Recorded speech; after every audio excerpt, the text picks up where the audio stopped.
Play is a human right. All behavior is communication. Joy is the essential ingredient for effective learning. Providing inaccessible education is illegal. And Queen Beyonce reigns supreme. Yes. I want to introduce you to somebody who is very dear to my heart. She is the CEO of Sensational Inclusions, Dr. Tyana Velasquez-Smith. Welcome to the Adventures in Learning podcast. Thank you so much for having me, Dr. Diane. So let's start with those 5 non-negotiables on your blog post. Tell us a little bit more about those. I think we can knock out Queen Beyonce at the end. We all agree. Yes. I guess we can start at one of the most important, right? That play is a human right. And we live in a society where, unfortunately, play is not viewed as a human right. It is viewed and treated as a luxury, or viewed and or treated as something that you get after you've achieved a task. And so, when I say play is a human right, that's a full stop. There is no negotiating about that. And it's what we all have to do together while we're on this hot rock together, for emotional wellness, for psychological well-being, for connectivity, for learning to happen. We know that play is the mode of communication for children and adults. And so it absolutely is a part of the human fabric. And it is something that we need to start normalizing within this high production society that we do live in. Absolutely. And let's actually connect play to your adventures in learning. You are Yeah. the CEO of Sensational Inclusion, and you've done some really cool things to get there. You know, you worked for the Strong Museum of Play in Rochester, you've earned your PhD, you are neurodivergent as well. Can you describe your adventures in learning and tell us how you went from being a neurodivergent little girl to being the CEO of a very successful business? Yes, I think I'm still on this adventure of learning, but I think in being a neurodivergent young Black girl, especially at the time, the community that I grew up was predominantly white. I had to do a high degree of escapism in my own head and in my own mind. One of the ways that I escaped was through creating paper dresses of for my dolls. Like, I had a ton of Barbie dolls, and I loved having dolls. I played with dolls up until the time I was graduating from high school. I love dolls. I still love dolls, but I would make them dresses. And while I was getting them ready, I would kind of like escape in my own mind. Like, I cannot wait to be a grown up and I always had like this vision in my head that I was going to have like this power suit, a suitcase, like 6-inch stiletto heels, and telling everyone what to do, mostly because I felt like as an autistic child, everyone was always telling me what not to do. So Of I course. couldn't wait to tell everyone what to do and how to do it. And so I will say that play was so much a part of that meaning making, and a sense of like, you're okay. Like, you are okay in the way that you are, in the body that you're in, even as an adult. So like, I'm still consistently trying to I get hyper fixated on things. Like, one of them right now is Oppenheimer, and it's just kind of all of that has been really fascinating to me. But I Yeah, just recently got back into rollerblading. And I like, love it. it is so dangerous, first of all. Like, it is so dangerous. The amount of time that one was face planted, like, in front of my neighbors is hilarious. And so I think about, how special it is that my brain allows me to create space for me to work against, like, what adult is just outside rollerblading? Like, I don't see them a ton. Maybe it's just where I live, but I have a unique brain that allows me to be pretty flexible and very rigid at times. And I think that's kind of like the birth of sensational inclusion, was like, we can flow in flux, we can hyperfixate, and we can be generalists. And all of those things are fine and well, as long as the meaning making and the mode of literacy learning, which is what we do at Sensational Inclusion, is happening through play and sensory friendly environments. So I will say, like, I still feel really, really new and fresh on the learning journey that I'm on right now, because it's consistently changing. And throughout that time, I've had opportunities to meet really, really cool people like yourself and others that are like, hey, I don't know if I'm neurodivergent.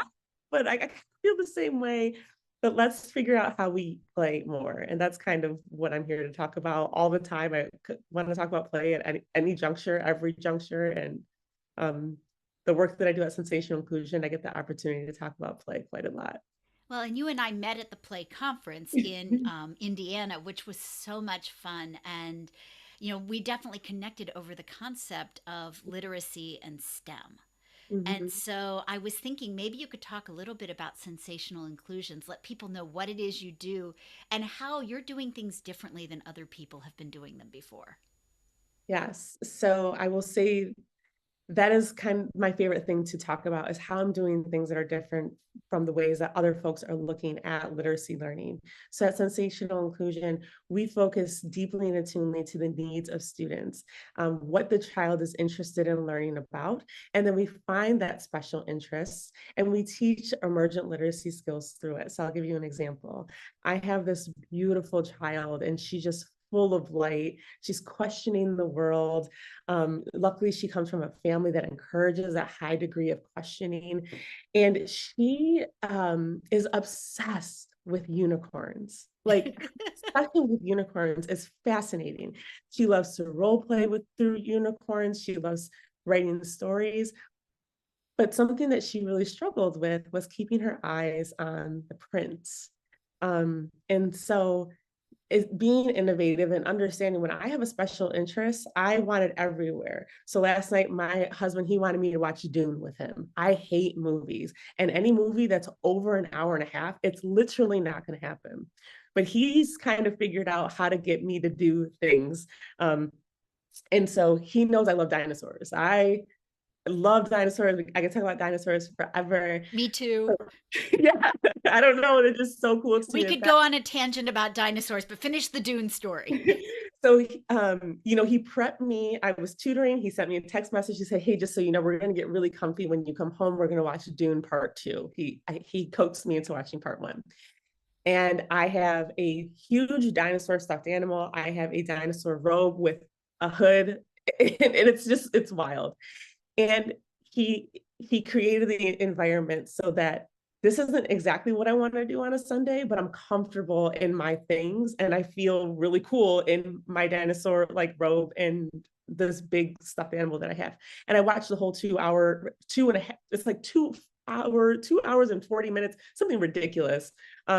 Sitting still for me is really, really hard. Sure. But that's what I do with students in my practitioner work is I know that out of all the millions of things that kids would rather be doing, it's not keeping their eyes on the text, especially in the age of like digital media and Right. quick content. Um, but for the child that I'm talking about right now, Peach, excuse me, the child I'm talking about right now, she loves unicorns. So I got her a unicorn um, little figurine and she uses it for her like one-to-one correspondence while she's reading from left to right.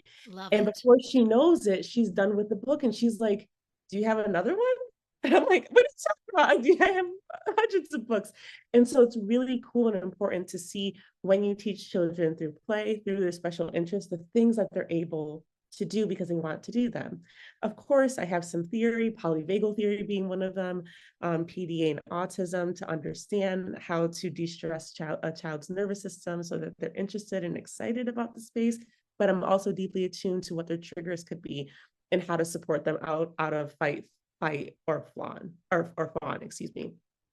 I think that's what makes sensational inclusion really different because that's not what's happening in schools for a myriad of reasons. It's also what's not happening in other tutoring settings because I think some folks are still learning about what does it mean to do all this work, but I layer on top of it culturally sustaining pedagogies. So it's also deeply important for me that when students come in, they see a tutoring space that is representative of them. So there's tons of representation.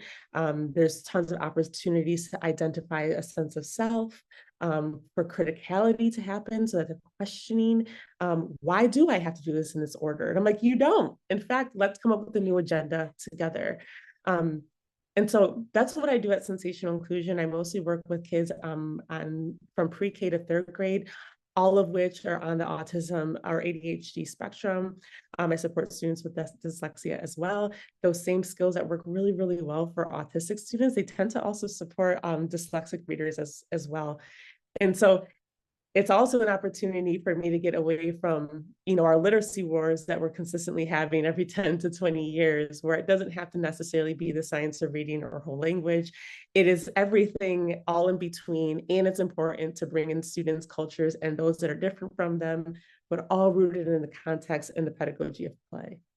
I love that. That was a great answer. And you summed up everything that we were talking about when we were sitting at lunch in terms of the importance of layering on culture, of windows and mirrors, and of getting out of the literacy wars, because there's so much good sense in the science of reading, but there's also good sense in whole language. And we've both been around it long enough to know that the pendulum swings both ways, and you have to draw for the individual child Mhm. the things that are going to help them make their transition. And I love the fact that you're doing it in work with neurodivergent kids.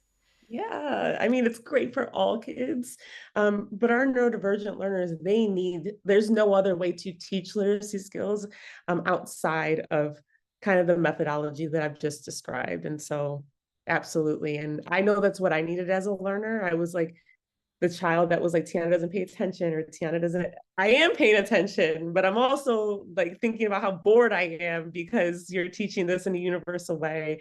And I've already learned this content and I don't want to sit here and do this anymore. So it's really important for all students.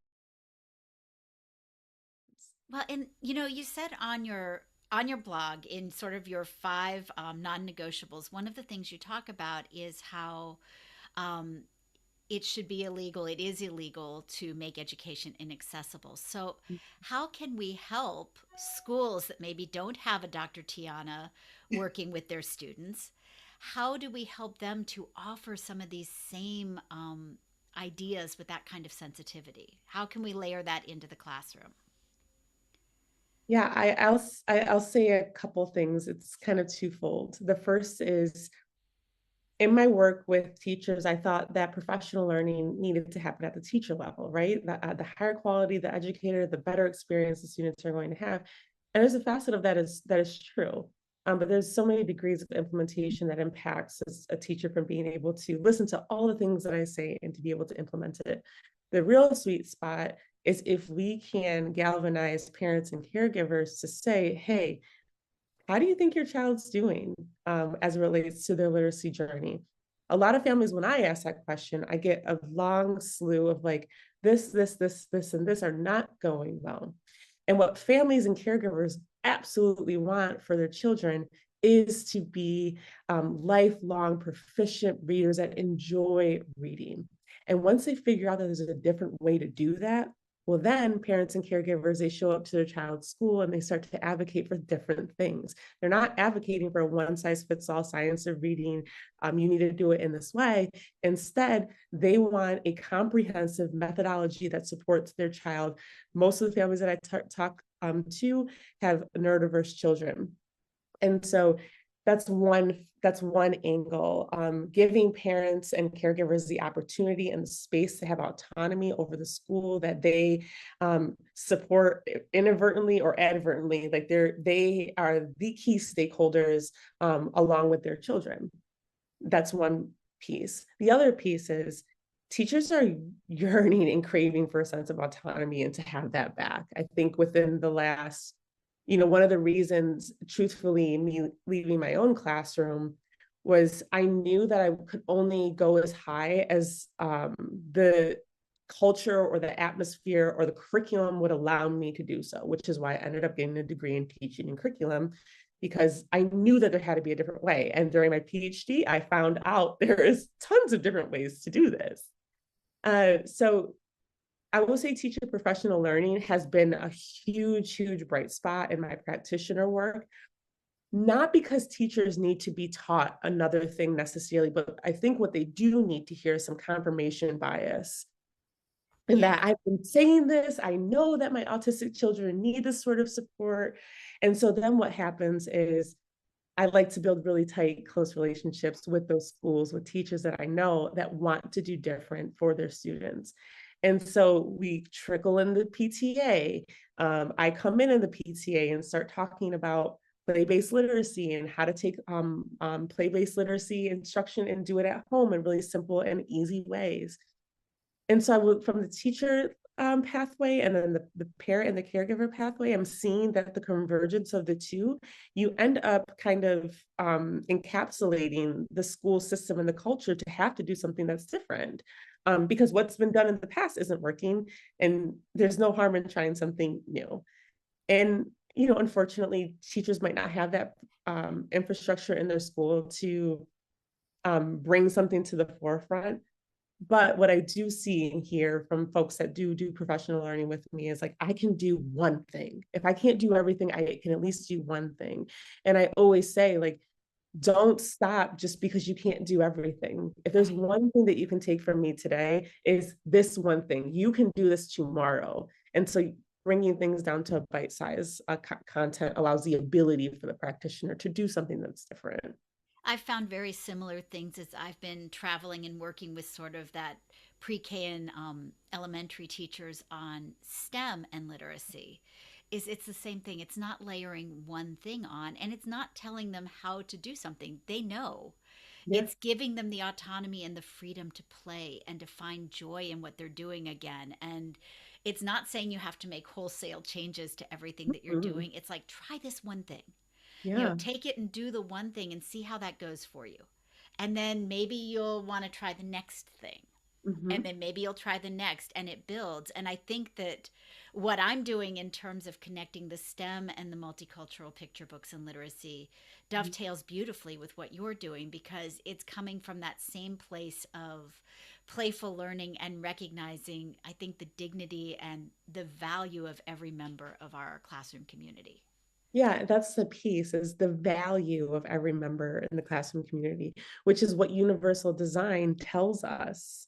That's the whole crux of Yes. universal design for learning.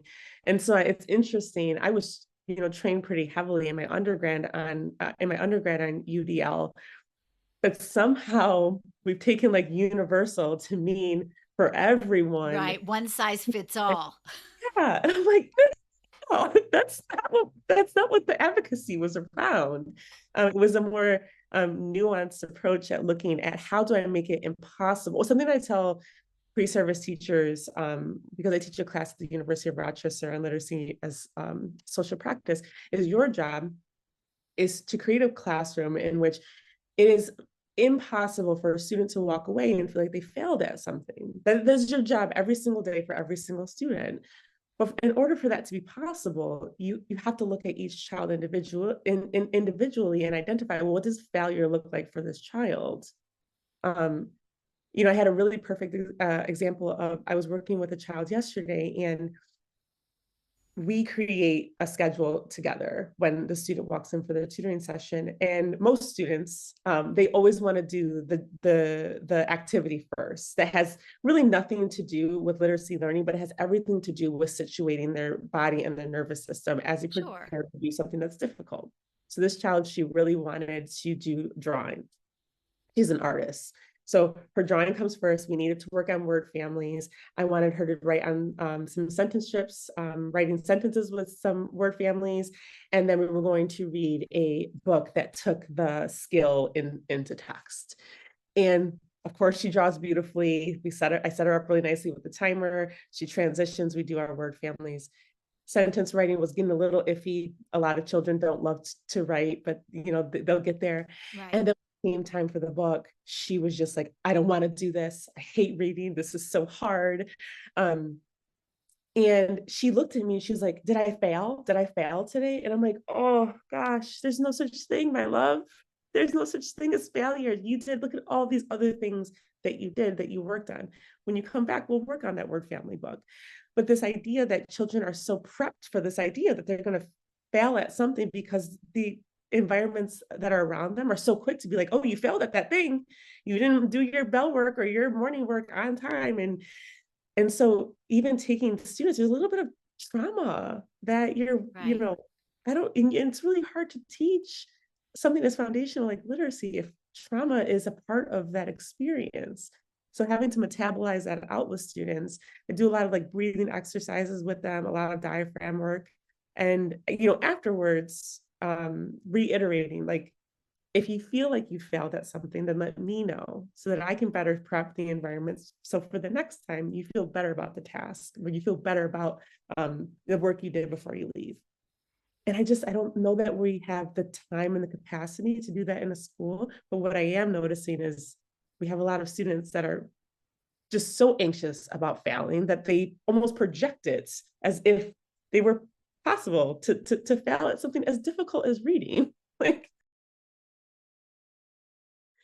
I've been thinking a lot about that concept lately, and particularly the idea of risky play, yeah, and that it's important for kids to have opportunities to fall down and skin their knees and get back up, to be able to make mistakes, and not to call it failure, but to realize that it's a mistake yeah. and it's not the end of the world, and I can try again and do something else. Because I think that we've set up a culture where, as you said, it's so focused on achievement and so focused on yes, no, win, lose, succeed, fail, that we haven't paid attention to build that kind of resilience. You have to fall down many, many times. Like when a baby's learning to walk, they don't just suddenly walk, they crawl and fall. They pull themselves up, they fall. And our reaction is part of what shapes how quickly they're going to succeed, in quotes, or fail at that task.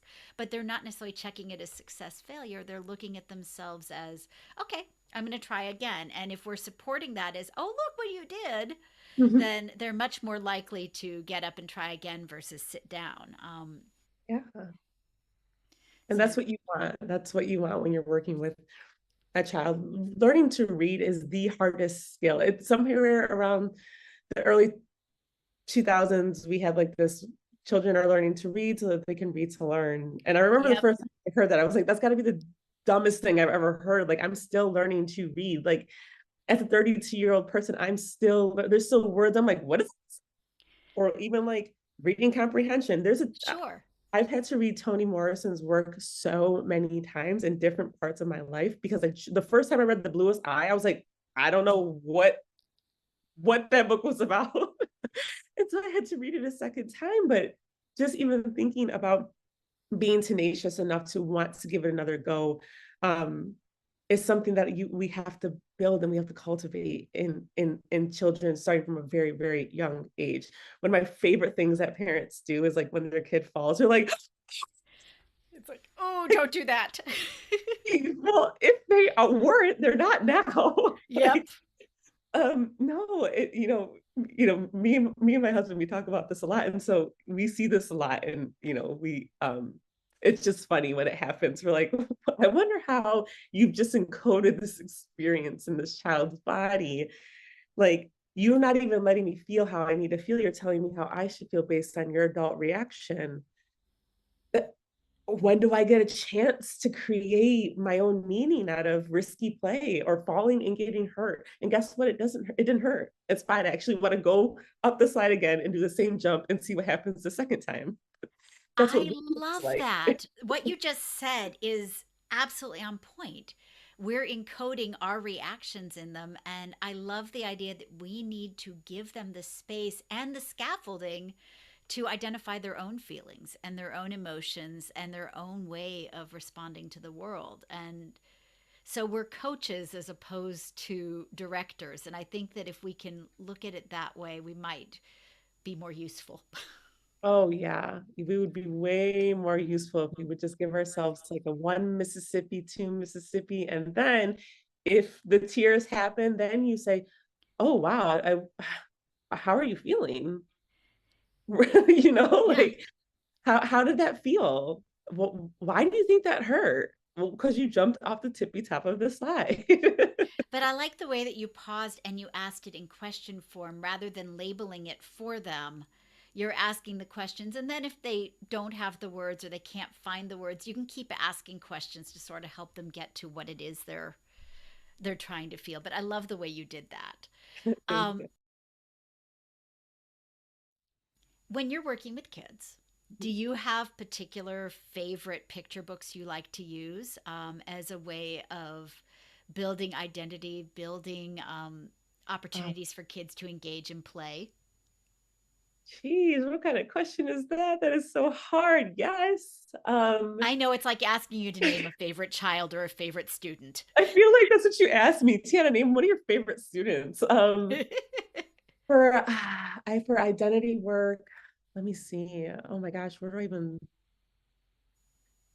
there are so many books. I'm trying to think of the ones that are in my office right now. I love Big by Bashanti Harrison. Yes. Read it for the first time probably a month ago. And sometimes when I read books with kids, it's so interesting to see or listen to the things that they say about in a book like that, where she's talking about her body and her body being too big, and the illustration showing this child being ridiculed for the body that she's naturally resting in.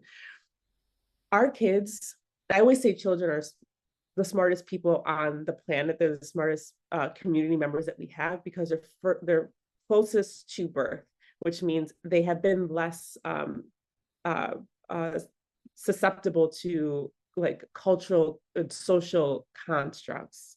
And so reading a book like that with a child and the things that they say, I read it to this one girl and she was like, I think that people need to do better in this world. But she's 4 also, so she's a 4-year-old. And I said, well, tell me why you think that. She's like, because there's no child that should ever feel like their body isn't good enough. And I just like, Wow. if I had that language at 4, like if I had that Yes. at 4 years old, I'm just wondering how much money would I have saved on therapy? Because I mean, I say that like as a joke, but also like so seriously, because I'm thinking now as this child is ridiculing, I think when I grew up, fat shaming and having a problem with anyone's body was just Yep. something I heard it a ton in my family. I still hear it a lot in social groups. But for this 4-year-old to say, how dare, how dare the world strip this girl of her beauty because they don't like who she is? I'm just thinking about how much better off this child is going to be Yes.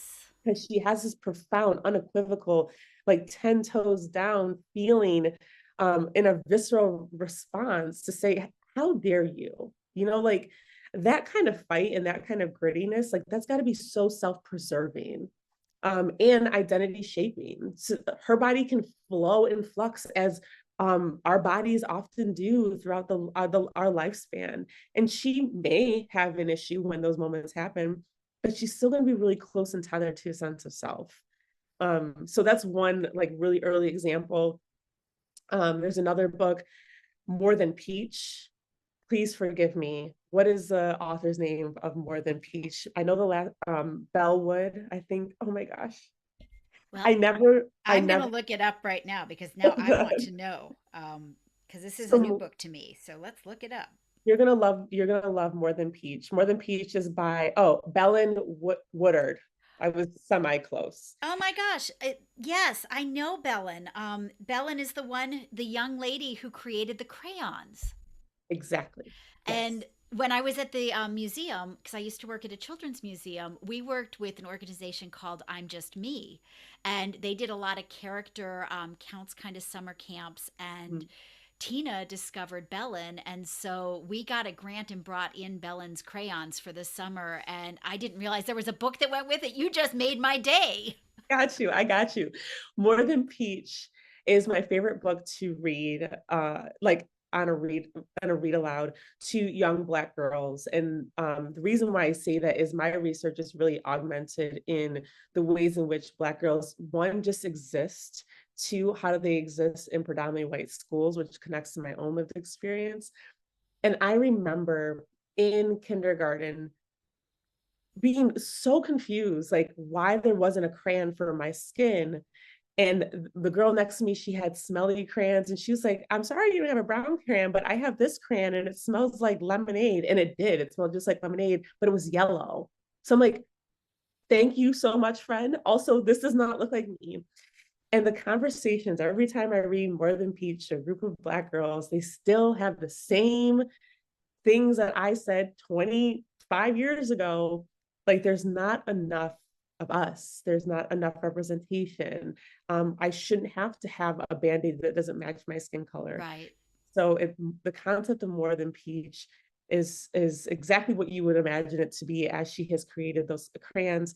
I'm not sure if you're referring to the Color of the World crayon set by Crayola.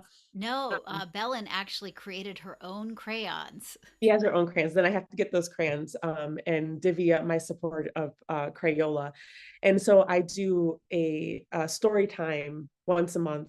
And this was a book that I read to a group of mostly Black girls. There were two white students in the room as well. And they were like, this is so unfair. Like, And that's powerful too. and that is so powerful. So what we want for kids is to use play, use stories, use arts and crafts, to have critical conversations. You know, as adults, we do this really interesting thing where we have this decision to have kids, right? And Right. we know that they're going to go out into a society. And then we're like, yeah, this is a society and this is a world, but don't ask too many questions about it because we are just not prepared to answer questions. One of the girls that was at the play date was a white girl, and she said, Miss Tiana, your skin is so brown. And I'm like, yes, and yours doesn't have the same color brown as me. Let's talk about that. And I could just feel her mom tense up. I'm like, she made a beautiful observation, right? If a child is making an observation, then it is our job in our best capacity to answer that question, and doing the least amount of harm as possible. Sometimes Hmm. educators, we often perpetuate harm even though we're not trying to, and that happens often not because of intent, but on an impact. And I think if we just brought our shoulders down just a little bit, and if we answer the questions in the way that the child has presented it, she said, Miss Tiana, your skin is so brown. And I'm like, yeah, that's a really good observation to make. What about your skin? And then we talk about the different ways that I moisturize my brown skin. The way I moisturize my brown skin is going to look really different from the way that you moisturize your skin. And so we do a really interesting job of, like, you know, so much can be answered through a picture book and through play. Yep. You can always lend on that to get us through. Have you discovered Vanessa Brantley Newton as an author and illustrator? No. Okay, you need to find Vanessa. She wrote a couple. She's also neurodivergent, and she is a Black illustrator out of Charlotte, self-taught. She's an amazing illustrator, and she's written books like The Queen of Kindergarten, Becoming Vanessa, which is all about becoming comfortable in your own body, Nesting Dolls, which is about feeling darker than the rest of her family. And so it's all about the intergenerational, even within the family. Yeah. But she's written so many books that are celebrating Black girls in particular. Yeah. And they're just beautiful. They're multicultural. They're gorgeous. I adore Vanessa. I did a podcast with her last year, and I'm actually bringing her back on this summer because she's got a new book out. But Yay. she's one you definitely need to find, because I think she would what she does would support your work so beautifully.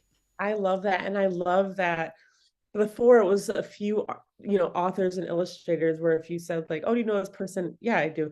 But now it's the space of children's literature is becoming much more robust and representative. So anytime that someone asks me if I know a person and I don't, it actually feels really good to me because it means Yes. that there's now so many people that I know. It's not just the few, artists. When Lupita Nyong'o wrote her book, that, like, Yes. we had a couple of those, right? Like, and now I love this moment that, no, I don't know who she is. I do now know who she is. She's queued up on my phone, and I'm really excited to purchase more of these sort of texts because it supports my work and supporting all children. All children need to see diverse representations across picture books, and so this is a really good sign that the field is moving forward. Another author that I've fallen in love with, I don't know if you've run into her, is Trudy Ludwig. She writes a lot for neurodivergence. And so she's written books like Brave Irene, The Invisible Boy. Um, and so, yeah, she's got some really good ones out. And Patrice Barton has done a really nice job of doing the illustrations and making sure that they are multicultural and representative. I love that. I remember, I think in kindergarten, I read The Secret Bully, and that was a really good one. It's so interesting to me. So I'm working on my own children's book. Hopefully, it comes out in the fall. I have a wonderful, wonderful illustrator, but trying to find, you know, the story is very much like baby Tyana and like this experience of trying to figure out what the world is. Why does the world have to be this way? She also has a fire breathing dinosaur that tags along with her on her life adventures. And it was so helpful to be able to go and find real Black women authors and illustrators to say, how do I tell this story? Like, how do I convey the story? How do I edit the story? My grandmother, she is an author, but she writes novels, and so it's less of what I'm interested in. And I can't write a novel. Right. My Well, attention don't span. say can't. You don't know that. You know what? Right now, I can't write a novel. That doesn't mean I can never write a novel. You just Um, need your husband to coax you little bit by little bit. he like tricks me with my dinosaur like pens and Exactly. yeah. Um, I would love to be able to do that sometime, but like even writing my own children's book, it has been like so cathartic and so healing. Um, because I didn't have what the 4-year-old that I was telling you about, where she's like viscerally like, how dare the world bother this girl and her body.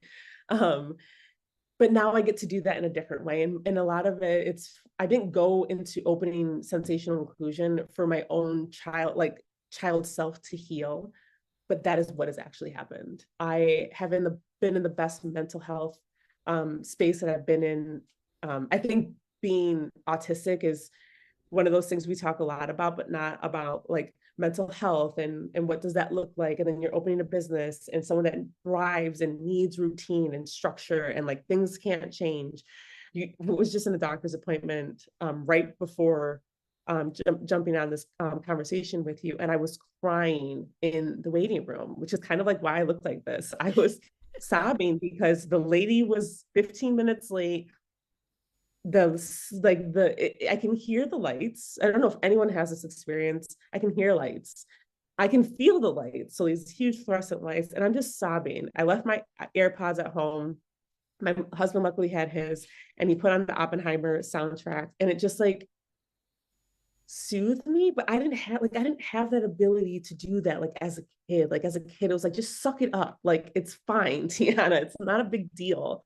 Um, but it is a really big deal. And so there's so much a part of doing this work with students and their families that has been deeply healing. And so finding a book, writing my own book, getting to meet fabulous people like you were the highlight of the play conference for Oh, me. thank you. You So were mine. thank you. It's so interesting how we get into the work that we get into. And It so really is. And I love that. I love the notion that by giving of yourself to help others, you're also healing yourself. And I think that that's another message that we just need to send out to more adults. some Very more. serious. I'm getting to the end. So, very serious question. What's your favorite dinosaur? You cannot ask that question. Okay, so I love a brachiosaurus. I have a blow up one in my office. His name is Frankie. He holds, um, when my kids are having a bad day, they'll come in and whisper like why they're having a bad day to Frankie. I love my brachiosaurus. I also love T-Rex. Like I With the know that little arms. I know that they have a bad rap. I get that, but like when I was a baby, my parents would play Jurassic Park on a loop. It was the only thing that would like orient me to the space. To this day, when I'm like having an off day, sometimes I'll call like my husband and be like, babe, today was just wild. I'm just like, I'm melting down. I had a whole meltdown. I come home, the room is exactly the temperature that it needs to be. Jurassic Park is on. It's just so I love the T-Rex for that because I feel like as destructive as he is, I don't know, it's just coming. It's always and I was also like big into Barney way past the age that maybe I should have been into Barney. Land Before Time. I don't know. I Brachiosaurus number one. But also I love giraffes. So I spent like every So project. dinosaurs and giraffes, huh? It's like the long neck thing, I think, for me. It's just fascinating. I think I learned that giraffes have 7 or 9 Seven um vertebrae. 7 The whole reason I have a smartphone is because of a preschooler I taught who was the king of questions. And I did not have a smartphone. I didn't use tech in my preschool, and Andrew broke me because he asked the question, how many bones are in a giraffe's neck? I like did how do not you know that answer, but I can tell you it's 7. It's the exact same number you have. They're just a whole lot bigger. And I did get a smartphone, and he and I learned how to look things up together. So we did the research together, but it was kind of circling back to what you said. It was allowing that love, that interest to drive the way I taught. And I think that that's so important to how we proceed. like how do you go on your lesson and not answer that question? You You couldn't can't. have. That is such No. an important question. Like And I still remember the answer to this day, and he's graduated, and I hope he still remembers the answer. But he whether does. he does or not, I do. He does because you created a peak moment for him, and you could have said, "Oh, I don't know, but we can figure that out later," and never follow up. Um, Exactly.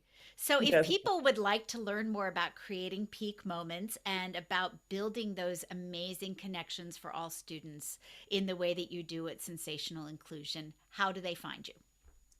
You can find me at www.sensationalinclusion.com. You can chat with me via Gmail at sensationalinclusion@gmail.com. You can also find me on Instagram. I post a lot of content on And Instagram. it's good stuff, folks. Thank you. At sensational underscore inclusion. You will find me also on Facebook at Tyana Velasquez-Smith. I would love to have you as a friend. And then LinkedIn, you should have no problem finding me there as well. Well, thank you for joining me for an absolutely incredible program. I think we've only just scratched the surface of this topic. And so I would love to have you come back on in the fall when your book comes out and we can talk about your book and we can go deeper and keep having this conversation. And if you're listening and you've got questions for us, include those in your comments and reviews because we can address those when we talk again. I would love to do that. Absolutely. Thank you so much. Yes.